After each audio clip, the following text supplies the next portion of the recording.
والصلاة والسلام على أشرف المرسلين سيدنا وشفيعنا وحبيبنا ومولانا محمد وعلى آله وصحابه أجمعين، أما بعد، فأعوذ بالله من الشيطان الرجيم، بسم الله الرحمن الرحيم.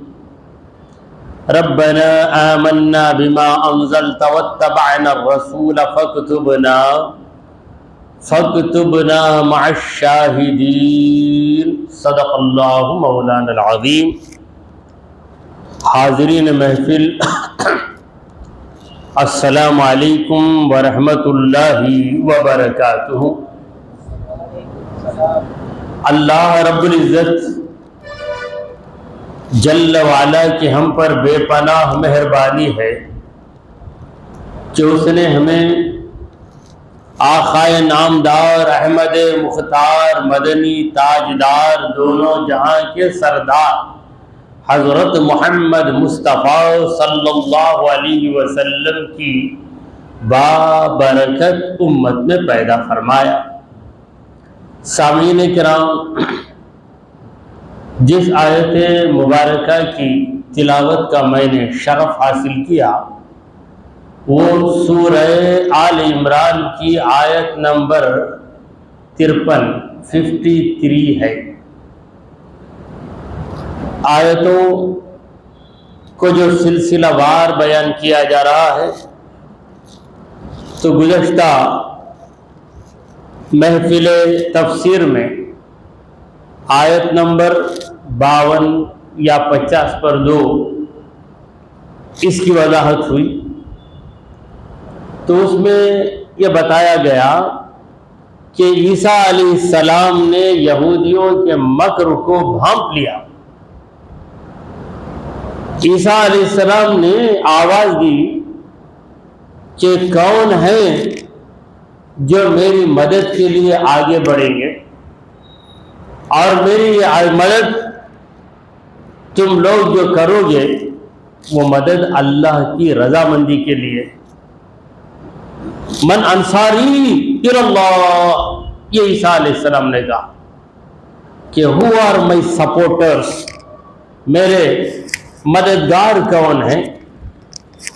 الی اللہ، یعنی اللہ کی طرف، میں اللہ کی طرف بلا رہا ہوں. کوئی ہے جو میرے ساتھ ہو جائے؟ تو جو حواری تھے عیسیٰ علیہ السلام کے وفادار، انہوں نے کہا کہ نحن انصار اللہ، ہم مددگار ہیں، سپورٹ کرنے والے ہیں اللہ کی. تو عیسیٰ علیہ السلام کے وہ ساتھ ہو گئے. ان حواریوں نے عرض کیا ربنا، اے ہمارے پالنے والے. تو ربنا میں بڑا درد ہے، بڑا پیار ہے.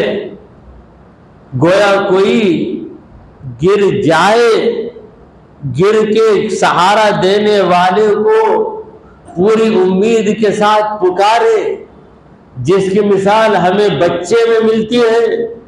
ایک بچہ دوڑتے ہوئے گرتا ہے تو فوراً کہتا ہے اماں یا امی، جو بھی اس کو سکھا دیا جاتا ہے، امی بلاؤ یا اماں بلاؤ، یا آج کے دور میں ممی بلاؤ،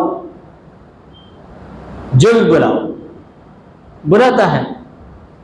اگر عربی زبان میں ہو تو کہے گا یا اماں، اے میری امی جان. کیونکہ بچہ گر گیا، اب اسے سہارے کی ضرورت ہے، پکڑنے والی کی ضرورت ہے، اور وہ جانتا ہے کہ میری ماں سے بڑھ کر مجھ پر کوئی مہربان نہیں، اور وہ اپنی ماں کے سوا کسی کو پہچانتا ہی نہیں. تو یہ بچہ ہمیں معرفت کا سبق دے رہا کہ بندہ گرے اور اپنے رب کو بلائے، ربنا، اے ہمارے رب، تیرے سوا کوئی ہمارا سہارا ہی نہیں ہے، تیرے سوا کوئی آسرا ہی نہیں ہے. تو ہی ہمیں بچائے گا، تجھ کو ہی ہمیں بلائیں گے۔ تو ہی ہمیں بچائے گا، تجھ کو ہی ہم بلائیں گے۔ تو بڑے پیار کے ساتھ، بڑی امید کے ساتھ، درد بھرے انداز میں بندے رب کو پکارتے ہیں، ربنا ربنا، سمجھ کر پکاریں تو بڑا لطف آ جائے گا۔ سمجھے بغیر جپ لیتے ہیں تو بھی فائدے سے خالی نہیں، ثواب تو مل جاتا ہے، مگر سمجھ کر بلانے میں بڑا مزہ ہے۔ ربنا، اے ہمارے رب، اے ہمارے پالنے والے، آمنا، ہم ایمان لے آئے، ہم نے تسلیم کر لیا، بما انزلتا، جو تو نے اتارا ہے اس کو ہم نے تسلیم کر لیا۔ تو اس وقت اللہ کی اتاری گئی کتاب کیا تھی؟ انجیل۔ ہم نے انجیل کو مان لیا، اس دور کے عیسائیوں نے انجیل کو مان لیا، اور اس سے پہلے جو موسیٰ علیہ السلام کے پیروکار وفادار یہودی تھے جو موسیٰ علیہ السلام کے ساتھ تھے، انہوں نے توریت کو مان لیا۔ ہم مسلمانوں نے توریت کو بھی مان لیا، انجیل کو بھی مان لیا، زبور کو بھی مان لیا، اور قرآن مجید کو بھی مان لیا۔ ہم تمام کتابوں کو تسلیم کرنے والے، کسی بھی کتاب کا مسلمان انکار نہیں کرتا۔ مسلمان توریت کا بھی انکار نہیں کرتا، انجیل کا بھی انکار نہیں کرتا، مگر انکار کرتا ہے تو اس توریت کا جو ڈپلیکیٹ ہے، جس میں تبدیلیاں آ گئی ہیں، جس میں تحریف کر دی گئی ہے، اس انجیل کا ہم انکار کرتے ہیں، جو انجیل اپنی اصلیت پر قائم نہیں ہے، جس میں اضافے کر دیے گئے ہیں، جس میں حذف کر دیا گیا ہے، جس میں ایڈیشن بھی کیا گیا ہے، ڈیلیشن بھی کیا گیا ہے، ویسی انجیل کو ہم نہیں مانتے۔ تو یہ حواری عرض کرنے لگے، ربنا آمنا بما انزلتا، اے ہمارے پالنے والے، اے ہمارے رب، ہم ایمان لائے اس کتاب پر جو تو نے اتاری ہے، یا اس دین کو ہم نے مان لیا جو دین تو نے اتارا ہے۔ واتبعنا الرسول، اور ہم رسول کے پیچھے ہو گئے۔ اتباع کا معنی کیا ہے؟ پیچھے ہو جانا۔ انگریزی میں کہتے ہیں فالو کرنا، فالوئرس۔ اب جو فالوئر ہوتا ہے وہ پیچھے ہوتا یا آگے ہوتا؟ آگے جانے والا کہے گا فالو می، پیچھے جانے والا کہے گا آئی ول فالو، یہ نہیں کہے گا کہ یو فالو می۔ پیچھے چلنے والا نہیں کہہ سکتا کہ مجھے فالو کرو، پیچھے چلنے والا فالو کرتا ہے، فالوئر ہے۔ یہ جو فالو کرنا ہے، پیچھے چلنا ہے، پیچھے پیچھے چلنا، اسی کو کہتے ہیں اتباع۔ عربی زبان میں کہتے ہیں اتباع۔ یہ لفظ اتباع افتعال کے وزن پر ہے، اس کا مجرد جو ہے تبعہ ہے، تابع ہو جانا، تابع ہو جانا، ایسے تابع ہونا کہ پیچھے پیچھے چلنا۔ ہم ہماری اردو زبان میں کہتے ہیں نقش قدم پر چلنا، نقش قدم پر چلنا۔ سامنے والا پاؤں رکھ کر نقش بنا دیا تو اس نقش پر ہم بھی اپنا پاؤں رکھیں گے، اس نقش سے ذرا بھی اپنے پاؤں کو نہیں ہٹائیں گے۔ یہ ہے نقش قدم پر چلنا۔ تو ان وفادار امتیوں نے جو عیسیٰ علیہ السلام کی امتی تھے عرض کرنے لگے، واتبعنا الرسول، اے پروردگار ہم رسول کی اتباع کرنے لگے، رسول کے پیچھے چل رہے ہیں۔ یہاں رسول سے مراد حضرت عیسیٰ علیہ السلام، کیونکہ اس زمانے میں عیسیٰ علیہ السلام ہی تھے۔ سرکار دو عالم صلی اللہ علیہ وسلم سے آگے کا زمانہ، تقریباً 6 صدیوں کا، 600 سال کا فرق ہے۔ فَاكْتُبْنَا مَعَ الشَّاهِدِينَ، اے پروردگار ہم کو لکھ دے تو مع الشاہدین، گواہی دینے والوں میں لکھ۔ ہم نے تیری ربوبیت کی گواہی دی اور تیرے رسول کی رسالت کی گواہی دی۔ ہم نے تجھے مان لیا پروردگار، جس کو تو نے رسول بنا کر بھیجا اسے بھی ہم نے مان لیا۔ ہم نے کبھی ایسا گھناؤنا اعتراض نہیں کیا کہ ہم اس رسول کی پیروی کیوں کریں جو ہماری طرح بشر ہے، ہم نے ایسا نہیں کہا۔ ہم نے تیرے رسول کو تسلیم کیا، تیرے رسول کی باتوں پر عمل کیا، تیرے رسول کے اشاروں پہ ہم چلنے لگے، لہذا اے پروردگار ہمیں شاہدین میں لکھ دے۔ شاہد، گواہی دینے والا، گواہ۔ شاہد کا معنی ہے گواہ، وٹنس۔ تو ہم گواہی دے رہے، لہذا اے پروردگار ہمارا نام ان لوگوں میں شامل کر دے جن کی گواہی کو تو نے قبول کر لیا۔ ہم گواہی دیتے اشہد ان لا الہ الا اللہ، میں گواہی دیتا ہوں کہ اللہ کے سوا کوئی عبادت کے لائق نہیں، واشہد ان محمدا عبدہ ورسولہ، میں گواہی دیتا ہوں کہ یقیناً محمد صلی اللہ علیہ وسلم اللہ کے بندے اور اس کے رسول ہیں۔ یہ گواہی ہم دے رہے ہیں، اس گواہی کو خدا قبول کر لے تو ہم خوش نصیب، اگر خدا رد کر دے تو ہم کریں گے کیا؟ لہٰذا اے پروردگار گواہی ہم نے دی ہے، مگر ہم تجھ سے فریاد کر رہے، تجھ سے بھیک مانگ رہے ہیں، اے پروردگار ہمارا نام تیرے گواہ بندوں میں شامل کر۔ تو میں نیک ہوں، میں نیک ہوں یہ کہنے کے بجائے یوں عرض کرو کہ اے مولا تیرے نیک بندوں میں ہمیں شامل کر۔ یہ دعویٰ نہیں ہے میں متقی ہوں، میں متقی ہوں، یہ دعویٰ یوں عرض کرنا کہ اے اللہ تیرے متقی بندوں میں مجھے شامل کر، یہ دعویٰ نہیں، یہ عرض ہے، یہ فریاد ہے، یہ ریکویسٹ ہے۔ یہ ہے کلیم کرنا، یہ ہے ریکویسٹ کرنا۔ کلیم کرنا دعویٰ کرنا، ریکویسٹ فریاد کرنا۔ تو یہ فریاد کر رہے، بندے کا کام ہی ہے فریاد کرنا، مولا کا کام ہے فریاد سن کے اس پہ رحم کرنا۔ تم فریاد کرنے ہی تیار نہیں، اتنے اکڑ گئے، میں کیوں فریاد کروں؟ میرے اندر کیا کمی ہے؟ تقوی میرے اندر ہے، اخلاص میرے اندر ہے، پابندی میرے اندر ہے، عبادت میرے اندر ہے، سخاوت میرے اندر ہے، سب میرے اندر کہنے والا بہت بڑا بندر۔ یہ عرض کر کہ اے مولا مجھ میں کچھ بھی نہیں ہے، جو خطرے تو نے ڈال دیے وہی میرے اندر چمک رہے ہیں۔ اگر تیری نوازش کے خطرے نہ گرتے تو میں کبھی اتنا اچھا نہیں ہوتا۔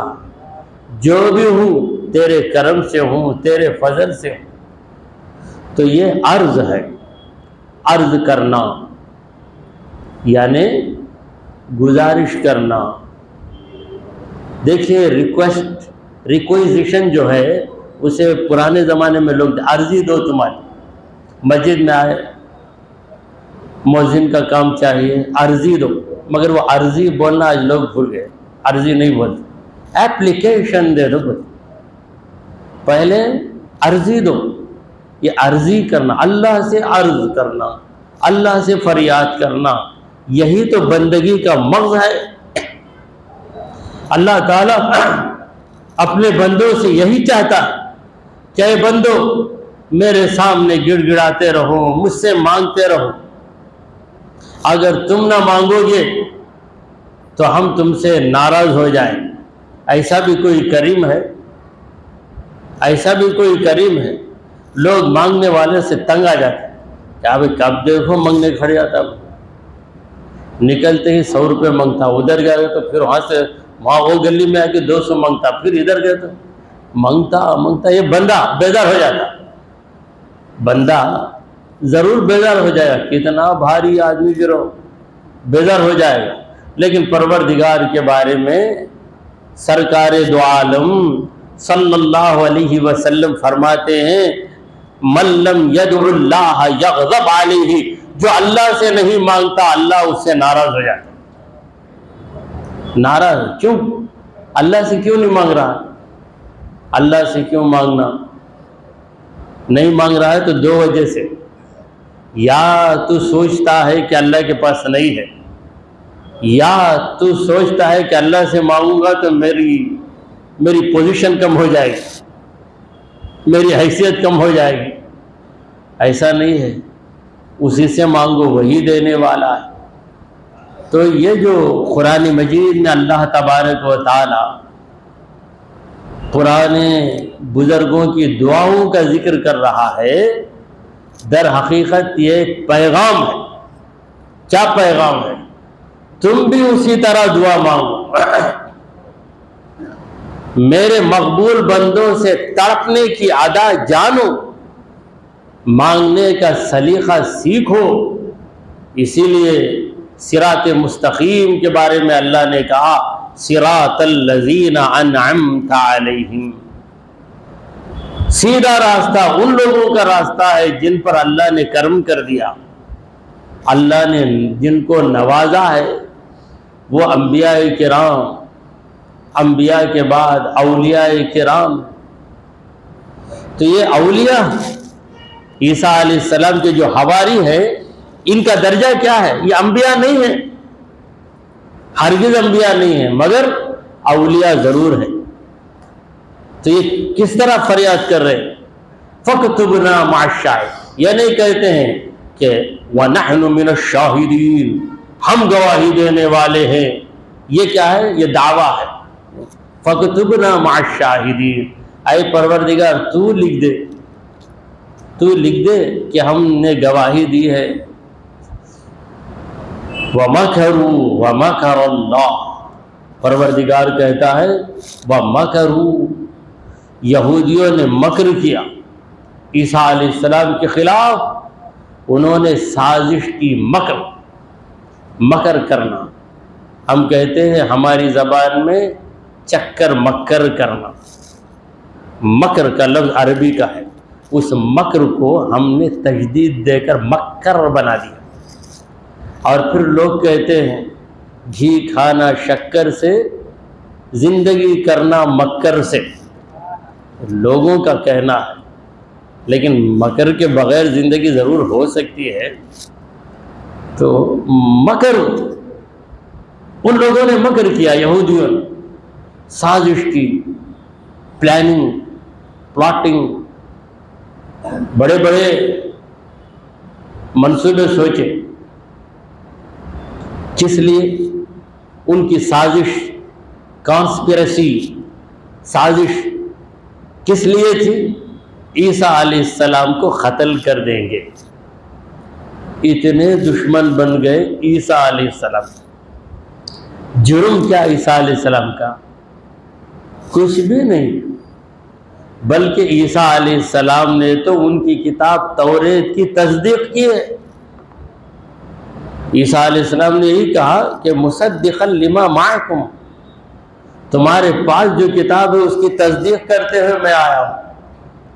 وَلِيُحِلَّ لَكُمْ، اور میں تمہارے لیے حلال کروں گا بعض الذی حرم علیکم، بعض چیزیں جو تم پر حرام کر دی گئی تمہارے کرتوت کی وجہ سے، ان چیزوں کو اب میں حلال کر رہا ہوں، یعنی جو پابندیاں تم پر لگی تھیں ان پابندیوں کو ہٹانے کے لیے میں آیا، اور مجھے یہ اختیار حاصل ہے چونکہ میں خدا کا نبی ہوں، خدا کے حکم سے میں پابندی ہٹاؤں گا۔ تو یہ رحمت بن کر آئے عیسیٰ علیہ السلام، مگر بعض لوگ ہوتے ہیں جو ہم درد ہوتا ہے اسی کو درد دیتے ہیں۔ جو ہمدرد ہوتا ہے اسی کو درد دیتے ہیں، جو ستم کرتا ہے، جو ستم کرتا ہے اس کو سر پہ چڑھا لیتے ہیں۔ تو عیسیٰ علیہ السلام نے ہمدردی کی۔ تمہارے پیغمبر موسیٰ علیہ السلام کی میں قدر کرتا ہوں، ان کی نبوت کو تسلیم کرتا ہوں، ان کی لائی ہوئی کتاب توریت کی قدر بھی کرتا ہوں، توریت کے ایک ایک حرف کو صحیح مانتا ہوں۔ تمہاری شریعت میں جو چیزیں حرام ہو گئیں نجاست کی وجہ سے نہیں، وہ چیزیں نجاست کی وجہ سے حرام نہیں ہوئی، تمہاری شرارت کی وجہ سے حرام ہوئی، تمہاری شرارت کی وجہ سے۔ تو اب میں ان تمام پابندیوں کو ہٹانے کے لیے آیا، مگر یہ لوگ دشمن بن گئے عیسیٰ علیہ السلام کے، اور انہوں نے چال چلی۔ وَمَكَرَ اللَّهُ، اللہ تبارک و تعالی نے بھی ان کے مکر کو توڑنے کا انتظام کر دیا، ان کے مکر کو توڑنے کا انتظام کر دیا۔ وہ کیسے کیا؟ یہ جو شخص عیسیٰ علیہ السلام کو مارنے گیا، جو شخص عیسیٰ علیہ السلام کو مارنے گیا، پروردگار عالم نے اس شخص کو عیسیٰ علیہ السلام کا روپ دے دیا۔ تشکل بشکل عیسیٰ، عیسیٰ علیہ السلام کی شکل اسے آ گئی، اور عیسیٰ علیہ السلام کو اللہ نے اٹھا لیا۔ اب لوگ تعاقب کرتے ہوئے آئے، پیچھا کرتے ہوئے آئے کہ جائیں گے عیسیٰ کو پکڑیں گے، ہمارا جو آدمی عیسیٰ کو قتل کرنے کے لیے گیا وہ واپس نہیں آیا، شاید عیسیٰ نے اسے کچھ کر دیا ہے، آ کے اس کو پکڑے۔ بولے اے عیسیٰ بول، ہمارا آدمی کہاں ہے؟ وہ کہہ رہا ہے میں عیسیٰ نہیں ہوں، میں ہی تمہارا آدمی ہوں۔ نہیں، جھوٹ بول رہا ہے۔ اس کو مار کے اسے صلیب پہ چڑھا کے اس کو سولی دے دی۔ بیچارہ پریشان ہے، کہہ رہا میں عیسیٰ نہیں، تو ہی عیسیٰ۔ کسے دھوکہ دے رہا؟ اصلی عیسیٰ اس کو سمجھے جو تھا نقلی عیسیٰ۔ یہ مولا کا مکر بھی دیکھیے کتنا پیارا، اس نے سوچا بھی نہیں تھا ہوگا ایسا ہو جائے گا کیا۔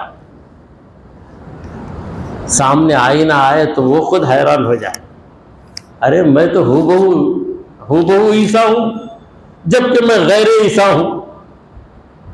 اللہ تعالیٰ کا کرم ہے کہ اس نے ہر ایک کا چہرہ الگ بنایا، سب کے چہرے یکساں بنا دیتا تو کیا مصیبت ہو جاتی۔ امام صاحب مؤذن صاحب آ کر، امام صاحب کسے بولیں گے، مؤذن صاحب کسے بولیں گے پتہ نہیں، دونوں ایک ہی شکل میں آئیں، بڑی پریشانی ہو جائے گی۔ کسی کمپنی کو جائیں گے تو اس میں جی ایم کون ہے اور اسٹاف کون ہے پتہ نہیں چلے گا، دونوں P1 کی بھی وہی شکل اور باس کی بھی وہی شکل، بڑی پریشانی ہو جائے گی۔ تو یہ جو صورتوں کو اللہ نے الگ الگ بنا دیا، یہ خود اس کا بہت بڑا کرم، یہ بہت بڑا کرم ہے۔ دیکھیے 2 نوٹ ہیں، جو نوٹ میں دیا، میں ایک نوٹ دے دوں آپ کے پاس، دینے کے بعد 10 آدمی 10 نوٹ دے دیں، سب نئے نئے نوٹ ہیں، پھر اگر میں کہوں کہ جو نوٹ میں دیا تو آپ اتنا کر سکتے ہیں کہ اگر آپ نمبر نوٹ کر لیں گے تو نوٹ برابر دے سکتے، نمبروں کے بغیر نوٹ رہا تو کیا کریں، کچھ نہیں کر سکتے۔ تو اسی طرح اللہ تعالیٰ نے چہروں کو الگ الگ کر دیا، چہروں کو الگ الگ کر دیا، یہ اس کا بہت بڑا کرم ہے۔ کہاں وہ چہرہ بناتا ہے؟ هو الذی یصورکم، وہی ہے جو تمہارے چہرے بناتا ہے۔ کہاں بناتا ہے چہرے؟ فی الارحام، ماں کے پیٹ میں، رحم مادر میں صورت بنا دیتا ہے۔ تو صورت لے کر آتا ہے تو لوگ کہتے ہیں یہ خوبصورت ہے، خوبصورت یعنی اچھی صورت والا. تو اس میں بھی نزاکت دیکھیے کہ ہر ایک کو ایک ناک، دو آنکھیں، دو ہونٹ ہیں، مگر ایک کی شکل دوسرے سے جدا. کیسا بیوقوف آدمی بھی آرام سے پہچان سکتا ہے کہ اس کی شکل الگ ہے، اس کی شکل الگ ہے. تو پروردگار نے دشمن عیسیٰ کو ہم شکل عیسیٰ بنا دیا. تھا وہ عیسیٰ علیہ السلام کا دشمن، آیا تھا قتل کرنے، اب پھنس گیا، اب اسے قتل کر رہے ہوں، بول رہا میں نہیں ہوں عیسیٰ، میں نہیں ہوں عیسیٰ نہیں ہوں. تو اسی کو پوچھ پوچھ کے مار رہے ہیں کہ کہاں ہے ہمارا وہ آدمی، میں ہی وہ آدمی ہوں، تو نہیں ہے وہ آدمی. تو یہ اللہ تبارک و تعالیٰ کا مکر لاجواب. اسے عربی میں مکر کہا جائے تو درست ہے، مگر اردو میں نہیں کہہ سکتے، کیونکہ اردو میں مکر کا معنی کیا ہے؟ مکر کا معنی ہی ہے دھوکے کا کام کرنا اردو زبان میں. اور یہاں پر جو مکر کا لفظ آیا ہے وَمَكَرُوا وَمَكَرَ اللَّهُ، انہوں نے مکر کیا، اللہ نے ان کے مکر کو توڑ دیا ہے. ان کے مکر کا جواب ہے. مکر کا جواب مکر نہیں ہوتا، مکر کا جواب انصاف ہوتا ہے. تو اللہ تبارک و تعالیٰ نے ان کے مکر کو الٹ دیا. واللہ خیر الماکرین. یہ جو سازش کرنے والے ہیں، ان سازش کرنے والوں میں اللہ بہترین سازش کرنے والا ہے. تو اس کی سازش میں دھوکہ نہیں ہے، اس کی سازش میں دھوکہ نہیں. وہ قادر مطلق ہے، صورت دینے والا وہ ہے جس کو جیسی صورت دینا چاہے دے. بھائی میرے گھر کا دروازہ ہے، میں اسے کالا رنگ لگاؤں، سفید رنگ لگاؤں، پیلا رنگ لگاؤں، ہرا رنگ لگاؤں، میری مرضی ہے.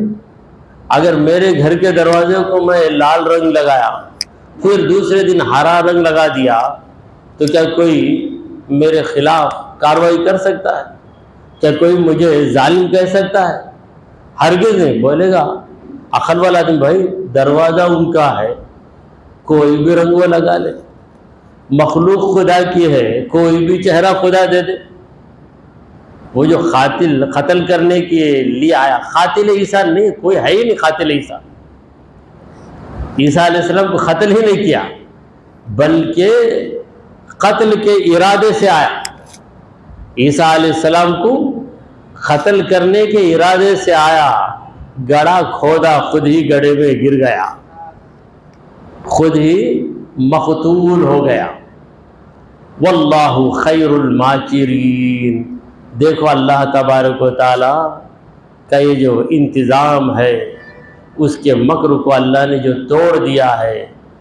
پروردگار عالم کا جو پاکیزہ مکر ہے، یہ کتنا بہترین مکر ہے. وہ تو خیر الماکرین، مکر کرنے والوں میں، یعنی خفیہ تدبیر پلاننگ کرنے والوں میں اس کی پلاننگ بڑی پیاری پلاننگ ہے. تو کسی کے دماغ میں بھی یہ بات نہیں آئی ہو سکتا ہے کہ عیسیٰ کی شکل اسے آ گئی ہو، اور وہ ظالم بار بار کہہ رہا ہے کہ میری شکل بدل گئی ہے، میری شکل بدل گئی ہے، لیکن کوئی ماننے تیار نہیں. اذ قال اللہ، جب اللہ نے کہا، یا عیسیٰ، اللہ نے کہا اے عیسیٰ. یا کا معنی ہے اے. یا عیسیٰ، اے عیسیٰ، انی متوفیکا، بے شک میں پوری کروں گا تیری مدت کو. یعنی جتنی مدت تجھے دنیا میں رہنا ہے اتنی مدت تجھے دنیا میں رکھوں گا. وَرَافِعُكَ إِلَيَّ، پھر تجھے میری طرف اٹھا لوں گا. رافعُكَ، تجھے بلندی پہ لے جاؤں گا، یعنی زمین سے اوپر آسمان پہ اٹھا لوں گا. وَمُطَهِّرُكَ، اور میں تجھے پاک کر دوں گا. مِنَ الَّذِينَ كَفَرُوا، ان لوگوں سے جو کفر کر رہے، کافروں سے میں تجھے بچا کر اوپر اٹھا لوں گا۔ تو جتنی مدت تیری دنیا میں تھی اتنی مدت تو دنیا میں رہے گا، پھر جب آئے گا تو تیری مدت اسٹاپ ہو جائے گی، واپس آئے گا تو تیری وہی عمر رہے گی جس عمر میں تو گیا تھا۔ 30 سال کی عمر میں گئے تھے، جب آئیں گے تو 30 سالہ نوجوان ہی رہیں گے، جبکہ کتنا لمبا عرصہ گزر گیا۔ ہجرت پر ہی 1445 سال گزر گئے، اس سے پہلے حضور کی ولادت، اس سے پہلے عیسیٰ علیہ السلام کا زمانہ، تقریباً 2000 سال سے بھی زیادہ، اتنا لمبا زمانہ اب تک گزر گیا ہے۔ جب عیسیٰ علیہ السلام آئیں گے تو تب تک کتنا زمانہ گزر گیا ہوگا، مگر وہی عمر ہوگی جس عمر میں گئے تھے، کیونکہ انسان کی عمر بڑھتی ہے اور عمر بڑھنے کی وجہ سے اس کے اندر کمزوریاں آتی ہیں، یہ سب اس دنیا کے تقاضے، یہاں کا پانی، یہاں کی ہوا، جس کی وجہ سے آدمی کمزور ہو جاتا ہے۔ وہاں جب چلے گئے تو نہ یہاں کا پانی ہے، نہ یہاں کی ہوا ہے، نہ یہاں کے تقاضے ہیں، لہذا جیسے گئے ویسے ہی آئے۔ وَمُطَهِّرُكَ مِنَ الَّذِينَ كَفَرُوا، اے میرے عیسیٰ میں تمہیں پاک کر دوں گا کافروں سے۔ وَجَاعِلُ الَّذِينَ اتَّبَعُوكَ، جو تمہاری پیروی کریں گے اے عیسیٰ، انہیں میں بنا دوں گا، کیا بنا دوں گا؟ فَوْقَ الَّذِينَ كَفَرُوا، کافروں کے اوپر کر دوں گا، إِلَى يَوْمِ الْقِيَامَةِ، قیامت کے دن تک۔ اے عیسیٰ تمہارے ماننے والے، تمہاری پیروی کرنے والے قیامت تک غالب ہی رہے۔ تو عیسیٰ علیہ السلام کی پیروی اب کون کر رہے ہیں؟ یہ نصارہ، یہ کہاں پیروی کر رہے ہیں؟ یہ تو عیسیٰ علیہ السلام کے راستے سے ہٹ گئے۔ عیسیٰ علیہ السلام نے کہا انی عبد اللہ، میں اللہ کا بندہ ہوں، مگر یہ لوگ کہتے ہیں کہ وہ اللہ کا بیٹا ہے۔ تو جب عیسیٰ علیہ السلام آ جائیں گے اس دنیا میں، اس کے بعد جو عیسیٰ علیہ السلام کی پیروی کریں گے وہ قیامت تک غالب ہی رہیں گے۔ ثم الی مرجعکم، پھر تم سب کو لوٹ کر آنا ہے میری طرف۔ کون کہہ رہا ہے؟ پروردگار کہہ رہا ہے، رب کہہ رہا ہے ثم الی مرجعکم، پھر اس کے بعد میری طرف ہی تم کو لوٹ کر آنا۔ یہ لوٹ کر آنا کیوں ہے؟ مرجعکم، تمہارا آنا نہیں، تمہارا لوٹ کر آنا۔ You will come to me نہیں، you will come back to me۔ تو لوٹ کر آنا کیا؟ اس لیے کہ میرے پاس سے ہی گئے تھے تم، میرے پاس سے گئے تھے، میرے پاس ہی آؤ گے۔ اس کے پاس سے آئے مگر اس کو ہی بھول گئے، اس کو بھول گئے، جدا ہو گئے اس سے۔ فَأَحْكُمُ بَيْنَكُمْ، تو میں فیصلہ کروں گا تمہارے درمیان۔ فِيمَا كُنْتُمْ فِيهِ تَخْتَلِفُونَ، تم جو اختلاف کرتے رہے، جھگڑا کرتے رہے، ان تمام باتوں کا فیصلہ میں کرنے والا۔ قیامت کے دن دودھ کا دودھ، پانی کا پانی ہو جائے گا۔ کون حق پر تھا، کون باطل پر تھا، یہ بالکل واضح ہو جائے گا۔ مگر اس وقت واضح ہو تو کوئی وہاں پر یہ نہیں کہہ سکتا ہے کہ اب میں سنبھل گیا۔ سنبھلنے کا موقع دنیا میں ہے، یہیں پہ سنبھل جا، یہیں پہ سدھر جا۔ وہاں پر سنبھلنے سدھرنے کا موقع نہیں ہے، موقع ختم ہو جائے گا۔ دعا کیجئے کہ پروردگارا ہم نے جو کچھ کہا اور سنا اسے قبول فرما لے۔ اے اللہ ہمارے گناہوں کو معاف فرما، ہماری خطاؤں کو درگزر کر دے۔ اے رب العالمین ہم پر تیری رحمت نازل فرما۔ اے اللہ ہمیں سیدھے راستے پر چلا، تیرے انبیاء تیرے اولیاء کے راستے پر چلا۔ اے رب کریم ہمارا خاتمہ ایمان کی حالت میں فرما۔ وصلی اللہ تعالی علی خیر خلقہ سیدنا و مولانا محمد وعلی آلہ و اصحابہ اجمعین۔